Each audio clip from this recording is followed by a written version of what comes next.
In number 31, we have Kaguya Kills Obito.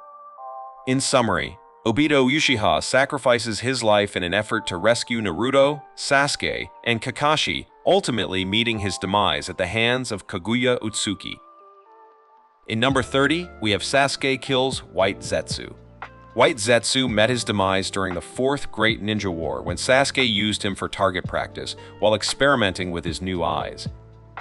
In number 29, we have Danzo committing suicide. He fought one-on-one against Sasuke and ended up sacrificing himself to take down both Sasuke and Tobai, but ended up failing. In number 28, we have Sasori Kills Third Kase Kage. Sasori employed a cunning method to eliminate the third Kase Kage. He crafted an exceptionally formidable puppet that perfectly mimicked the third Kase Kage's appearance and abilities, pitting it against the real third Kase Kage in a direct confrontation. The puppet's sheer power was such that it succeeded in vanquishing the third Kase Kage, despite the latter's considerable strength. In number 27, we have Sasori committing suicide. From a technical standpoint, Sasori met his demise at the hands of Chiyo and Sakura. However, one could argue that his ultimate downfall was a result of his inner struggles. During their initial encounter, he experienced a turbulent emotional episode, which led to his surrender. In the later battle during the war, the realization of his Edo existence pushed him to embrace his own end once more. In number 26, we have Kurama Kills Kushina. She harnessed her chakra chains to aid Minato in the intricate task of sealing the Kyuubi within their own sun. Tragically, she met her demise as the Kyuubi's claw pierced through her and Minato's bodies while valiantly protecting Naruto from a potentially fatal strike. In number 25, we have Minato killed by Shiki Fujin technique. In their confrontation with the Kyuubi, Minato divided the beast's chakra into two distinct halves.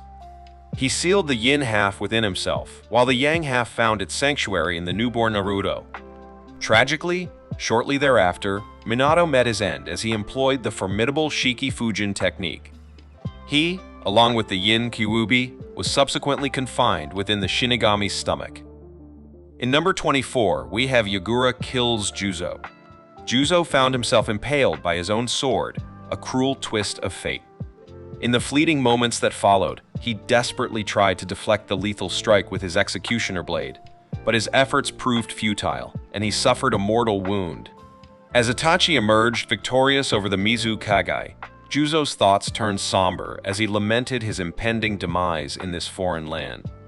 He reached out for his sword, the one constant he had relied on and considered his sole, unwavering ally. In number 23, we have Shisui committing suicide. He made the solemn decision to end his own life, fully aware of the immense danger his powers posed should they fall into the hands of Danzo, who relentlessly pursued him for his formidable visual abilities. Thus, he resolved to entrust his potent capabilities to Itachi and peacefully walk through the door of eternal rest, sparing the world from the potential chaos his gifts might unleash. In number 22, we have Naruto and Sasuke sealing Kaguya. No one was successful to take Kaguya down for good. Not even her sons or Team 7 both sealed her because she's unbelievably strong and has godlike abilities. In number 21, we have Itachi and Obito kills the Uchiha clan. Obito initiated a ruthless assault on the Konoha Military Police Force headquarters, effectively dismantling the military segment of the Uchiha clan. This calculated move paved the way for Itachi to carry out his mission of eliminating the civilian faction with minimal opposition.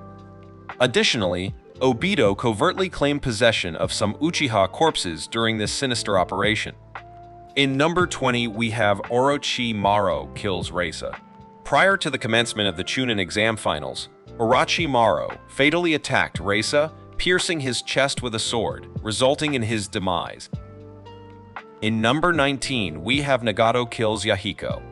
In a fateful moment, Yahiko made a harrowing decision, opting to dash headlong into the kunai Nagato tightly gripped in his hand. This choice came about when Hanzo presented Nagato with a grave ultimatum, the stark choice between safeguarding Konin or bringing about Yahiko's demise. In a selfless act of sacrifice, Yahiko willingly chose his own end. In number 18, we have Nagato kills Jiraiya. Under Nagato's control, the six paths of pain brutally incapacitated Jiraiya by severing his arm and crushing his throat. Following this, they mercilessly impaled him in the back with a barrage of sinister black chakra rods. In number 17, we have Kizumi Kills Tsukazan. Fuguki's treacherous actions came to light when it was discovered that he had been divulging sensitive information to their adversaries. This betrayal did not go unpunished, as Kizumi swiftly put an end to Fuguki's actions by taking his life. The aftermath was a gruesome sight, with Fuguki's lifeless body bearing the brutal mark of sharp chain-bound implements piercing through his remains. It was at this point that Kizumi claimed ownership of Samehada, solidifying his position as a new addition to the ranks of the Seven Swordsmen. In number 16, we have Hashirama killed by old age. No one exactly knows how Hashirama died, but most people suspect that he was too powerful, so there is no way he could have died in battle, so he must have died from old age. In number 15, we have Madara killed by old age. While most believe that Madara had perished in that cataclysmic battle, in reality, he had masterfully staged his demise and vanished into the shadows, living a life of seclusion until the inevitable embrace of old age finally claimed him. In number 14, we have Black Zetsu kills Madara. Madara was betrayed by Black Zetsu and was made to become a vessel for Kaguya. As soon as Kaguya was extracted, he died as a result. In number 13, we have Obito kills Konan. Konan deployed a massive trap of 600 billion explosive tags under a lake, believing it would defeat Obito due to its 10-minute duration, longer than his intangibility. However, Obito surprised her by stabbing her in the back and chest just as she celebrated her perceived victory, foiling her plans and leaving her in agony. In number 12, we have Deidara killed by suicide. Fueled by anger and provoked by Sasuke's contemptuous attitude, Deidara resorted to a drastic and deadly measure. He harnessed the explosive power within the mouth on his chest and willingly transformed himself into a living bomb.